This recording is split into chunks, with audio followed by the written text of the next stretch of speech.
తల్లిదండ్రులు కావాలని మీ కలను సాకారం చేసుకోండి. ఓఎస్ఎస్ ఫర్టిలిటీ వారి తక్కువ ధర సంతానోత్పత్తి చికిత్సతో అపాయింట్మెంట్స్ కొరకు కాల్ చేయండి 7825893604. కొన్ని కథలకు ఫుల్ డిమాండ్ ఉంటుంది. వాటిని సినిమాగా తెరకెక్కిస్తే విమర్శకులు కూడా ప్రశంసలు కురిపిస్తారు.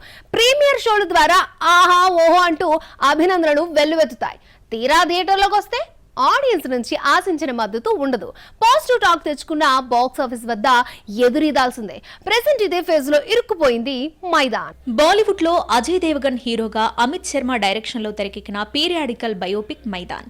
ఏప్రిల్ 10న రిలీజ్ అయిన ఈ మూవీ పాజిటివ్ టాక్ తెచ్చుకుంది. ఎమోషన్స్ ని లైట్ గా టచ్ చేస్తూ ఓవర్ డ్రామా లేకుండా సింగిల్ పాయింట్ మీద నడిపించిన తీరు ఆకట్టుకుంది. చెక్ ది ఇండియా రేంజ్ లో బాగా ఆడిస్తుందని ఆశించిన మేకర్స్ కి భారీ షాక్ తగిలింది. సినిమా హిట్ టాక్ తెచ్చుకున్నా ఆశించిన స్థాయిలో వసూళ్లు రావడం లేదు. మైదాన్ సినిమాకి మొదటి రోజు దేశవ్యాప్తంగా 7,25,00,000 మాత్రమే వచ్చాయి. మూడో రోజు కూడా ఆశించిన స్థాయిలో కలెక్షన్స్ పెరగలేదు. అజయ్ దేవగన్ లాంటి ఇమేజ్ ఉన్న స్టార్ హీరోకు వచ్చే వసూళ్లు కావివి. డిజాస్టర్ టాక్ తెచ్చుకున్న బడే మియా చోటే మియానే దీనికంటే మెరుగైన నెంబర్లు నమోదు చేసింది. సాలిడ్ బ్లాక్ బస్టర్ కోసం ఎదురు చూస్తున్న బాలీవుడ్ కి ఈ పరిణామాలు ఎంతమాత్రం మింగుడు పడ్డం లేదు. ప్రతి సంవత్సరం ఈద్ కి వచ్చిన సినిమాలు టాక్ తో సంబంధం లేకుండా కలెక్షన్లు రాబట్టేవి. అలాంటిది మైదాన్ కు ఇలా జరగడం ఆందుచిక్కడం లేదు.